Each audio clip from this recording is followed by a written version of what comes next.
నమస్తే, నేను Yogita. Welcome to Satyagrahi top story. నా నియోజకవర్గం మున్గోడు నియోజకవర్గంలో మాత్రం నేను మాత్రం ఎట్టి పరిస్థితుల్లో నేను నడవలేను. నాకు ఈ పదవి ఉన్నా లేకున్నా పదవి ముఖ్యం కాదు. నాకు ప్రజల ఆరోగ్యం ముఖ్యం, ప్రజల ప్రాణాలు ముఖ్యం. కాంగ్రెస్ పాలిటిక్స్ చాలా ఇంట్రెస్టింగ్ గా ఉంటాయి. మనం ఇంతకుముందు కూడా చాలా సార్లు చెప్పుకున్నాం. ప్రతిపక్ష పాత్ర కూడా వాళ్లే పోషిస్తారు. ప్రభుత్వంలో ఉన్నా సరే అదే ప్రభుత్వంపై, అదే ప్రభుత్వానికి వ్యతిరేకంగా పోరాడగలరు. వాళ్ల గోతులు వాళ్లే తవ్వుకుంటారు, వాళ్లను వాళ్లే తిట్టుకుంటారు. సింపుల్ గా చెప్పాలంటే ప్రతిపక్షాలకు కూడా అస్త్రాలు అందిస్తారు. అంత ఇంట్రెస్టింగ్ గా ఉంటాయి కాంగ్రెస్ పార్టీ రాజకీయాలు. దానికి ఎగ్జాంపుల్ గా ఇంతకుముందు కొన్ని స్టోరీలు చెప్పుకున్నాం. ఇప్పుడు మునుగోడులో జరుగుతున్న రాద్ధాంతం గురించి, మద్యానికి వ్యతిరేకంగా అక్కడ ఎమ్మెల్యే కోమటిరెడ్డి రాజగోపాల్ రెడ్డి పోరాడుతున్న తీరు గురించి ఇవాళ టాప్ స్టోరీలో మాట్లాడుకుందాం. మునుగోడు ఎమ్మెల్యే కోమటిరెడ్డి రాజగోపాల్ రెడ్డి తెలుసు కదా, మద్యం టెండర్ల సమయంలో వ్యాపారులకు ఆయన ఒక స్ట్రిక్ట్ వార్నింగ్ ఇచ్చారు. అడ్డగోలుగా వ్యాపారం చేస్తాం, ఎక్కడ పడితే అక్కడ మద్యం అమ్ముతామంటే కుదరదు, అన్ని ఆలోచించి టెండర్లలో పాల్గొనండి అని అప్పట్లో గట్టిగానే హెచ్చరించారు. దానికి కంటిన్యూషన్ గా మధ్యాహ్నం 1 గంటలోపు వైన్ షాపులు తెరవకూడదు, సాయంత్రం 6 లోపు పర్మిట్ రూములు ఓపెన్ చేయొద్దు, పర్మిట్ రూముల్లో తప్ప ఇంకెక్కడా తాగకూడదు అని రాష్ట్రంలో ఎక్కడా లేని కండిషన్స్ పెట్టారు కోమటిరెడ్డి రాజగోపాల్ రెడ్డి. టెండర్ లేచి వైన్ షాప్ వాళ్ళకి ఏం చెప్తున్నామంటే, మీరు టెండర్ లేదలుచుకుంటే వైన్ షాప్ల పక్కన పర్మిట్ రూమ్ అని ఉంటుంది. అది మా డే టైంలో తాగుతుర్రు. అక్కడికి వచ్చి అక్కడ అందరి చుట్టుపక్కల ప్రాంతంలో అందరికీ ప్రాబ్లమ్స్ అవుతున్నాయి. అక్కడ పర్మిట్ రూమ్ అనేది ఉండదు. మా మున్గోడులో మేము నడవలేము అని చెప్పినాం. అలౌ చేయను. నేను ఎమ్మెల్యేగా ఉన్నంత వరకు ప్రజల ప్రాణాలు, ప్రజల ఆరోగ్యమే నాకు ఇంపడి తప్పితే ప్రజల జీవితాలతో ఆడుకునే ఎవరు ఏ పని చేసినా ఎట్టి పరిస్థితుల్లో ఒప్పుకునే ప్రసక్తే లేదు.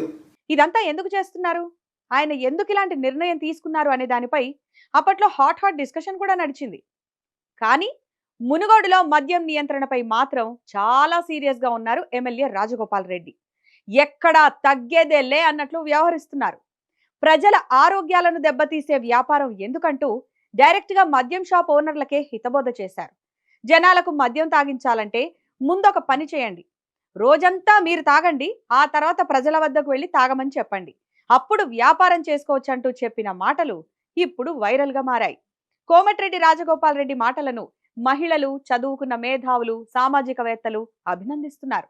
2023లో గెలిచిన తర్వాత మునుగోడు నియోజకవర్గంలో బెల్ట్ షాప్లే ఉండకూడదంటూ హుకుం జారీ చేశారు కోమటిరెడ్డి రాజగోపాల్ రెడ్డి. అక్కడితో ఆగకుండా కొత్త మద్యం పాలసీ రాగానే మునుగోడు నియోజకవర్గంలో వైన్ షాపులు దక్కించుకునే వారికి పలు సూచనలు చేశారు. ఆ సూచనల ప్రకారం మధ్యాహ్నం 1 గంటకు మాత్రమే వైన్ షాపులు తెరవాలి, సాయంత్రం 6 గంటల తరువాతే పర్మిట్ రూమ్లను ఓపెన్ చేయాలి. ఎమ్మెల్యే ఆదేశాలతో ఇప్పటి వరకు ఆ టైమింగ్సే కంటిన్యూ అవుతున్నాయి. ఇటీవల కొందరు మద్యం షాపుల యజమానులు సమయ పాలనలో కొద్దిగా మార్పులు తీసుకురావాలని కోరినా ఆయన మాత్రం ససేమిరా అనేశారు. ఈ టైమింగ్స్ లో ఎలాంటి మార్పు ఉండదని తేల్చి చెప్పేశారు. ఊరు బయట ఉండాల్సిన వైన్ షాప్ ఊరు సెంటర్లో ఉంటుంది. బెల్ షాప్లకు అమ్మొద్దంటే మళ్ళీ దొంగసాటుగా బెల్ షాప్లో అమ్ముతున్నారు. అది అమ్మొద్దో చెప్తున్నా. అయితే దీనిపైనే కోమటిరెడ్డి రాజగోపాల్ రెడ్డికి ప్రభుత్వానికి మధ్య ఫుల్ ఫైట్ నడుస్తోంది. నేను చెప్పిన టైం కంటే ముందే వైన్స్ ఎలా తెరుస్తారో చూస్తా అని రాజగోపాల్ రెడ్డి, ఎలా తెరవరో మేము చూస్తామని ఎక్సైజ్ అధికారులు సై అంటే సై అని సవాల్ చేసుకుంటున్నారు. ఈ క్రమంలోనే నియోజకవర్గంలోని కొన్ని ప్రాంతాల్లో తెరిచి ఉన్న వైన్ షాపులను మూయించారు కోమటిరెడ్డి అనుచరులు. దీంతో వెంటనే అక్కడ ప్రత్యక్షమయ్యారు ఎక్సైజ్ అధికారులు. అంతా మీ ఇష్టమా, షాపులు తెరవాల్సిందే, వ్యాపారం జరగాల్సిందే అని కానిస్టేబుళ్లను కాపలా పెట్టి మరీ వైన్ షాపులను తెరిపించారు. మీకేం భయం లేదు, మేమున్నాం అని ఇటు మద్యం ప్రియులకు, అటు మద్యం వ్యాపారులకు భరోసా ఇచ్చేలా వాటి ముందే కొంతమంది సిబ్బందిని రక్షణగా నిలబెట్టారు.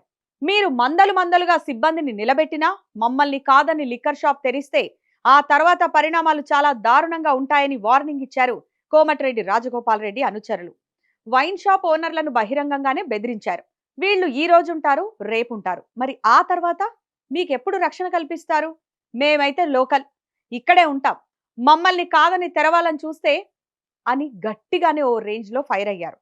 అదేదో సామెత చెప్పినట్లు తాగమంటే ఎమ్మెల్యే కోపం, తాగొద్దంటే ప్రభుత్వానికి కోపం, వీళ్ల మధ్యలో మేమెట్టా సచ్చేది అని తలలు బాదుకుంటున్నారు అక్కడి వ్యాపారులు.